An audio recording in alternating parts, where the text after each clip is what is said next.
Oke, dan unit ini selesai saya ganti CPU only. Unitnya kasus awal pas boot mode UFS urgent, pergantian harus satu paket. Di sini saya ganti CPU baru, UFS cabutan tapi masih normal ya. Jadi untuk flashing passboot ini pasti akan file dikarenakan ada beberapa file yang mungkin korup ataupun seperti apa ya. Siapkan part pengganti. Ini CPU-nya SM8250 sudah saya lakukan reballing ulang. Ini agar mudah pada saat pemasangan. Pasang secara tepat, presisi, berikan plugs di atasnya agar tidak kembang, dan tepatkan secara perlahan. Pemasangan CPU sudah selesai. Lanjut ke pemasangan IC atas, IC RAM. Pasang secara tepat, hati-hati jangan sampai ada kesalahan yang ditimbulkan. Pasang secara benar-benar presisi ya. IC RAM sudah terpasang. Lanjut pasang untuk IC yang terakhir, ini IC internal storage, IC UFS 128 GB. Ini yang saya gunakan cabutan dari mesin yang disertakannya ya. Dan selesailah proses pemasangan ketiga part tersebut, dan kita lanjut flashing. Dan sekarang part sudah saya pasang secara presisi dan perlengkapan lainnya sudah saya masukkan, sudah saya rangkai ya. Artinya ini saya masuk ke metode pengisian data di seri Poco F2 Pro dengan seri CPU SM8250 102 strip AA ya. Ini yang masih versi DDR4, bukan yang DDR5 ya. Saya mulai saja untuk proses pengisian datanya. Untuk teman-teman yang ingin menyimak dan ingin mengambil ilmu, jangan skip ya, biar tidak gagal paham. Dan hati-hati jangan sampai CPU baru terkunci ya, karena kalau sudah terkunci CPU baru tidak dapat digunakan kecuali pakai trik yang berbeda ya. Seperti itu aja tambahannya, untuk kehati-hatian selalu diterapkan ya. Saya mulai saja. Ini part sudah lengkap terpasang semua ya. Untuk IC CPU, UFS dan RAM sudah saya pasang, dan unit masih mati, dan ini masih hanya terbaca 9008 kalau di PC ya. Saya buka dulu. Untuk mulai proses awalnya saya gunakan UP Android Toolbox ya.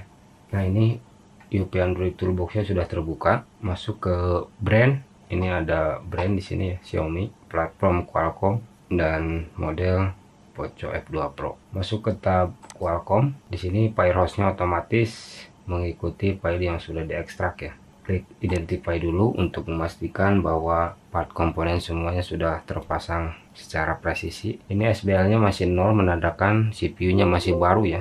Kalau SBL-nya sudah 1 ataupun lebih tinggi, itu CPU sudah terkunci dan tidak bisa diidentify untuk internal storage-nya. Ini pembacaan internal storage sudah selesai ya. Ini menggunakan internal 128 GB dengan LUN 6 LUN dimulai dari 0 sampai 5 ya, 012345. Untuk LUN 0 nya sistem, 123 boot. Untuk yang LUN 4 sistem juga, dan untuk yang 5 ini bagian modem ataupun partisi modem ya. Jadi terbagi 6 LUN. Sudah teridentifikasi seperti ini. Untuk IC berarti ini sudah terpasang secara presisi ya, tidak ada kegagalan dalam pembacaan. Saya buka lagi untuk mulai flashing. Saya gunakan tool gratisan saja. Saya gunakan Mi Flash ya. Untuk Mi Flash-nya sudah terbuka untuk mulai proses flashing ya. Ini unitnya saya cabut kembali, tancapkan baterai dan tancapkan USB.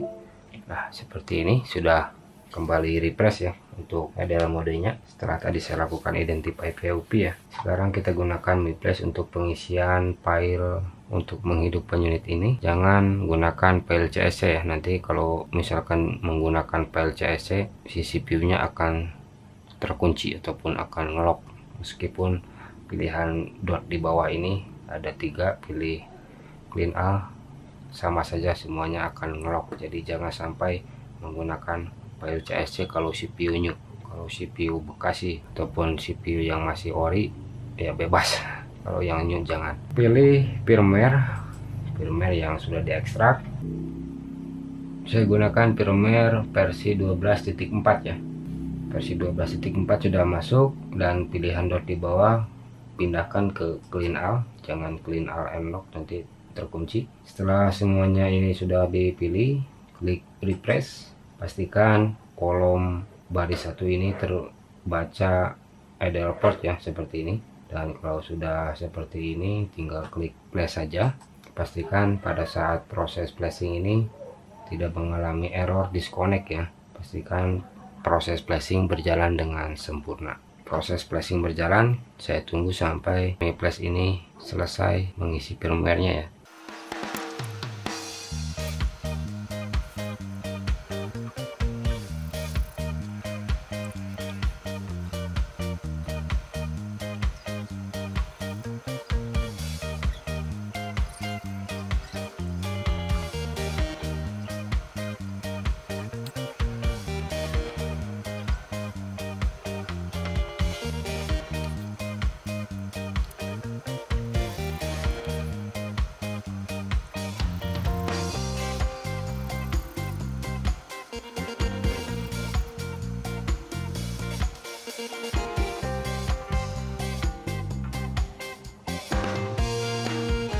Dan ini proses flashing selesai ya.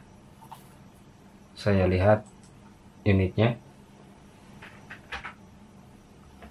dengan cara mencabut USB dan baterai,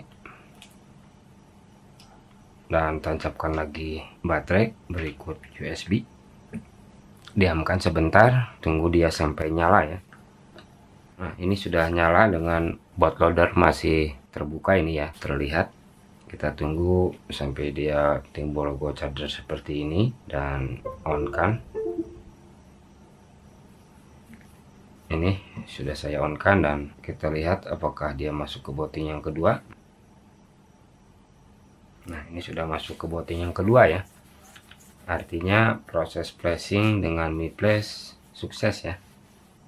Nah, setelah logo kedua ya tadi keluar tulisan 5G dan dia orange state seperti ini. Kalau orange state seperti ini artinya modem dan CPU baru belum tersinkron secara sempurna ya. Jadi jangan khawatir, kita atasi orange state ini, kita perbaiki ya. Kita matikan lagi unitnya. Nah, setelah mati seperti ini, idlekan kembali dengan menshotkan pin idle-nya di samping fleksibel LCD ya. Nah, ini sudah connect kembali. Untuk toolsnya yang saya gunakan bukan Mi Flash lagi, melainkan saya gunakan UPI ya. Ini UPI Android Toolbox-nya sudah terbuka, klik identify saja karena tadi masih di tabnya Poco F2 Pro, dan ini CPU-nya masih terbuka ya, belum terkunci. Nah, ini partisi sudah terbaca. Kita isikan file-file penting.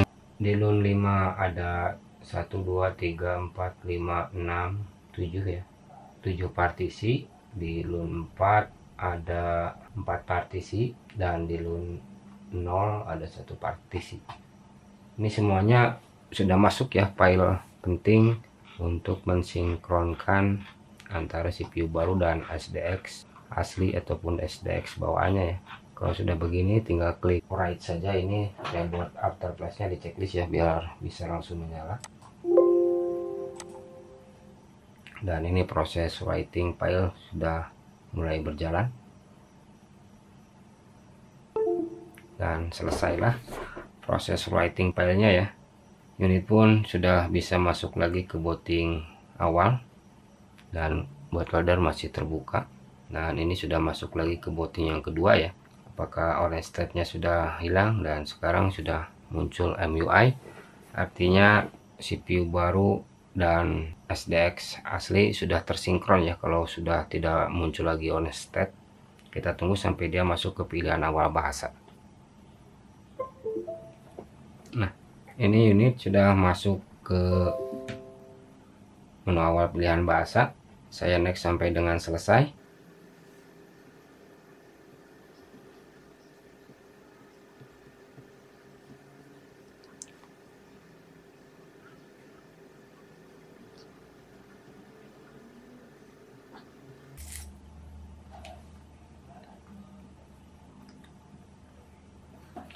Dan sekarang ini unit sudah dapat masuk ke menu awal ya, dan suara sudah muncul, artinya ini baseband sudah ada ya. Nah, ini IMEI masih kembar, artinya IMEI kembar ini menandakan IMEI masih default, artinya bawaan dari si SDX nya itu sendiri. Dengan ini sinyal sudah muncul, 4G sudah aman, kalau 8G juga ini sudah normal. Kalau kondisi seperti ini ya, 8G sudah ada ya. Saya ke tentang ponselnya keseluruhan spesifikasi, dan ini versi pita basisnya sudah ada, artinya proses sinkronisasi antara CPU baru dan SDX sudah selesai. Kita lanjut ke proses pengisian IMEI dengan IMEI yang sesuai di dus yang disertakan ya. Untuk IMEI yang akan saya tulis hanya IMEI 2 saja, karena IMEI 1 harus membelah layar, jadi pengerjaannya akan semakin tambah lama ya. Jadi hanya IMEI 2 nya saja yang saya akan tulis, tapi itu akan normal, tidak mengganggu hasil dari kualitas sinyal ya. Kita mulai saja, kita kembali ke password lagi, kita root ya unitnya ini. Nah, ini sudah di posisi password, mulai mengisi TWRP. Ini saya gunakan minimal ADBN password ya.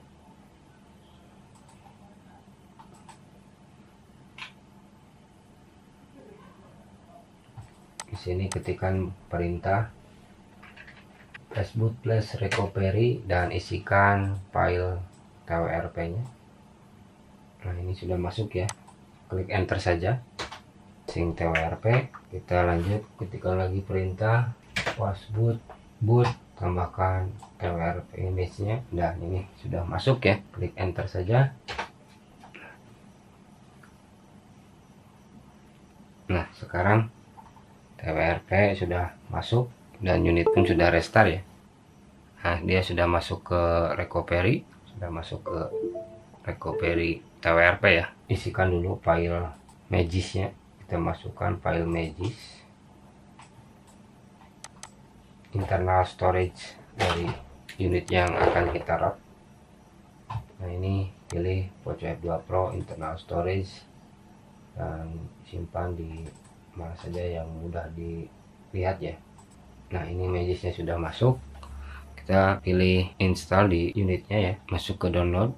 Nah, ini sudah ada ya di sini ya, Magis versi 22.1. Kita klik saja dan swipe to confirm flash dan biarkan Magis terinstall.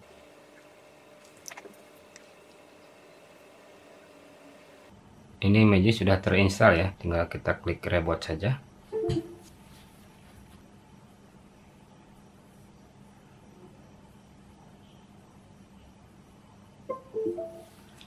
Nah, dia sudah masuk lagi ke menu utama ya.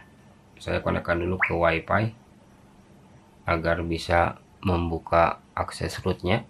Ini WiFi sudah terkonek ya, dan kita buka Magisnya untuk mulai meroot unitnya ini.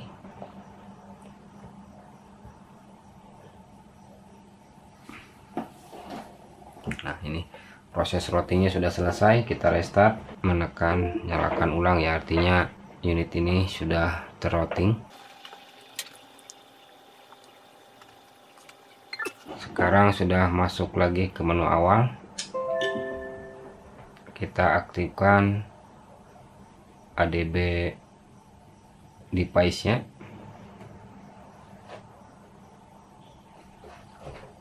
Versi MIUI ya.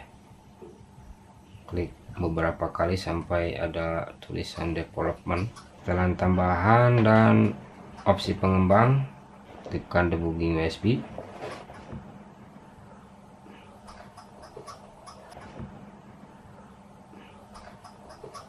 Ini sudah aktif ya untuk USB debuggingnya. Saya buka kembali UP Android Toolbox untuk melihat apakah unit ini sudah sukses terroot kah. Nah, ini ada perintah super user ya, artinya unit sudah terroot. Nah, ini sudah terbaca ya di UP Android Toolbox. Kita isikan KCA nya terlebih dahulu. Sebelum itu kita aktifkan diag mode, buka minimal ADBN password dulu. mengaktifkan diag modenya menggunakan komen ya, adbsl su super user, dan ketikkan perintah ini untuk mengaktifkan dual enable diag ya. Nah, ini sudah aktif enable diagnya. Saya masuk ke tab service di UP Android Toolbox ya. Nah, ini diag modenya sudah aktif. Kita cari COM yang ada emailnya. Kalau COM 20 kita coba read dulu. Kalau COM 20 ini modem untuk CPU ya, bukan untuk SDX 55M. Beralih ke modem diagnostic port COM 19. Tarik lagi. Kalau email terbaca seperti ini berarti modemnya ada di COM 19. Ini modem SDX 55M ya. Saya buka KPST untuk mulai mengisi KCN.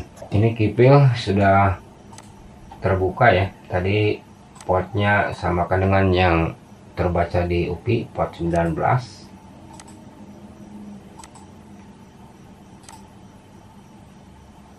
KCN backup and restore. Nah, ini ambil KCN yang sudah teruji ya. Ini saya ambil KCN port COF2 Pro dan klik restore saja. Biarkan restoring KCN menggunakan kipil sampai dengan selesai ya. Jangan sampai pilot di step ini.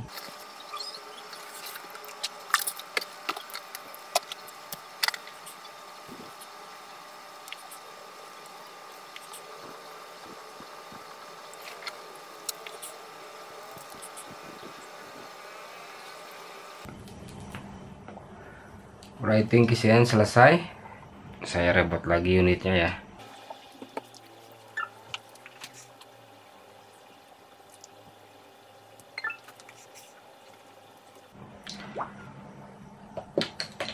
Ini sudah masuk lagi ke menu awal dan kita lihat untuk emailnya.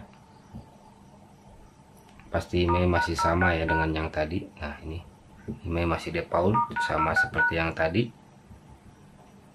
Aktifkan kembali diag modenya dengan mengetikkan perintah di minimal adbn passboot seperti tadi ya. Nah, ini perintahnya sudah saya klik dan ini HDB nya sudah aktif kembali. Untuk posisi ini saya coba write email ya, meskipun ini tidak akan bisa kalau ditulis email sementara modemnya belum di downgrade ya, tidak akan mungkin bisa di write email. Coba saya tuliskan ya. Ini saya tulis email 2-nya saja. Nah, ini saya coba write emailnya.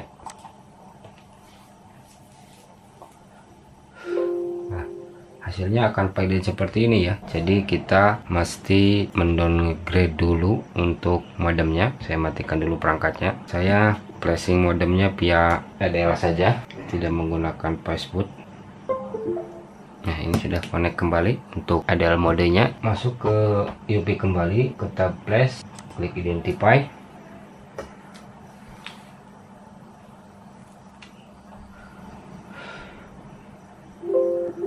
Nah, ini partisinya sudah terbaca ya. Masuk ke LUN 4, isikan firmware downgrade modem ya. Nah, ini sudah masuk untuk modemnya. Pilih reboot after flash dan klik write saja. Pastikan writing sukses sampai dengan selesai dan selesai ya. Proses flashing non-host selesai. Ini unit sudah merestart dan sudah nyala kembali.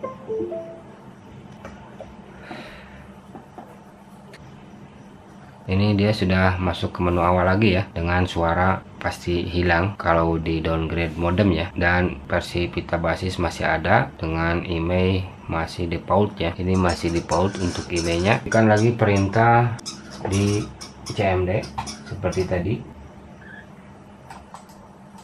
dan ini 3 komen untuk mengaktifkan debuggingnya sudah saya klik ya. Dan ini debuggingnya sudah aktif kembali. Masuk ke tab service dan pilih COM 19.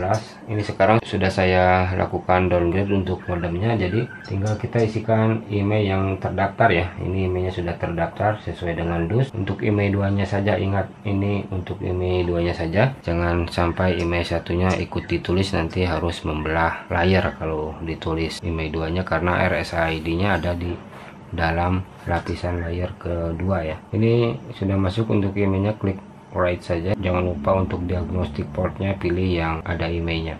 Ini tadi port 19 ya, klik right saja. Untuk proses ini bisa ditulis dengan aman untuk emailnya ya. Nah, proses writing email selesai. Saya reboot di UP nya saja, pilih ADB interface ya, dan klik reboot saja. Unit pun mereboot secara otomatis ya.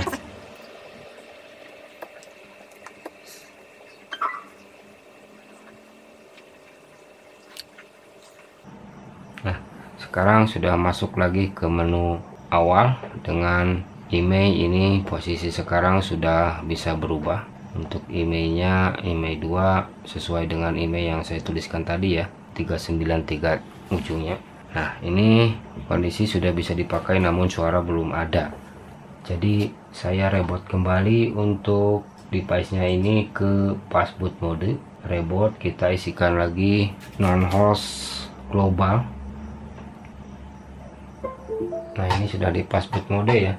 Isikan non-host global agar suara bisa muncul kembali. Non-hostnya saja.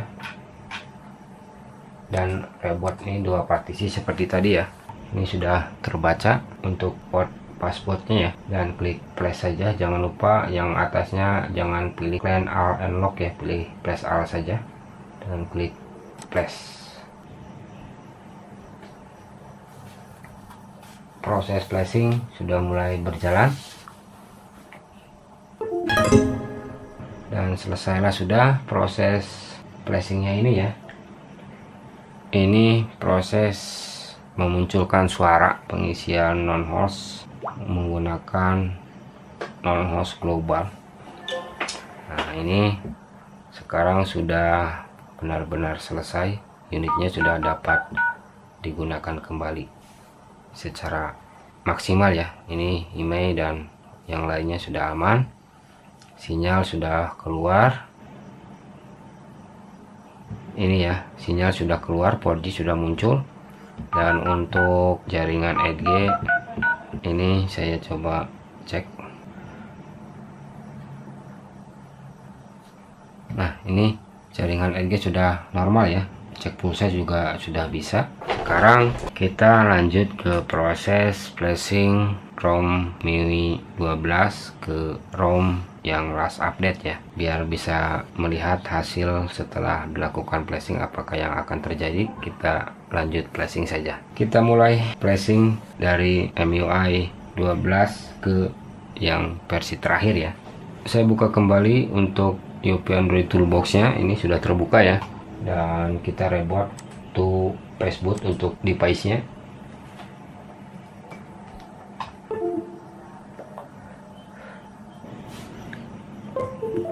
Device sudah di posisi passboot mode. Di UP nya pilih yang seperti di awal ya, WatchOS 2 Pro, ini yang versi 14. Firmware sudah masuk, pilih flash all, versi firmware v14.0.1.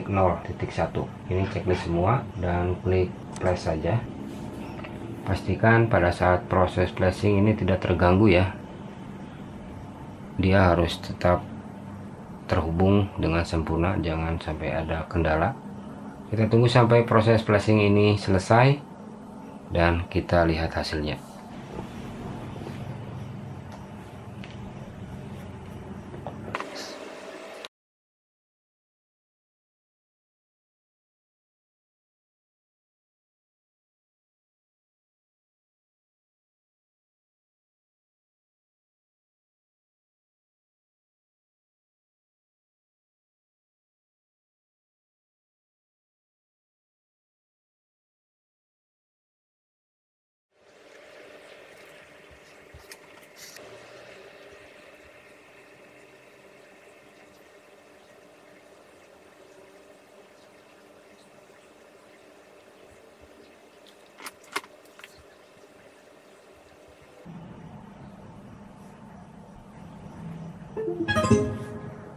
Dan proses flashing pun selesai ya.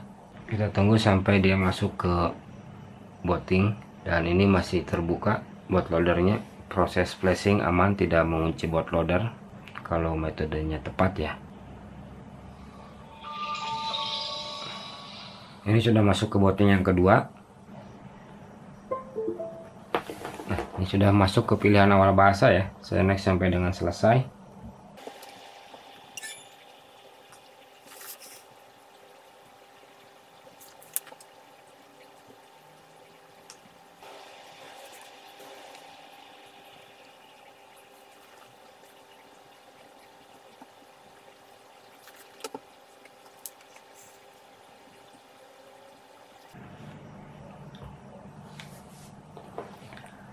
Nah, ini sekarang unit sudah dapat masuk ke MIUI 14, artinya proses flashing upgrade dari 12 ke 14 sukses ya. Dan ini sinyal masih tetap ada, tidak berubah, tidak hilang, email masih tetap sama. Ini jadi bertukar posisi, tapi tidak apa-apa, yang penting ini tidak NP data corrupted.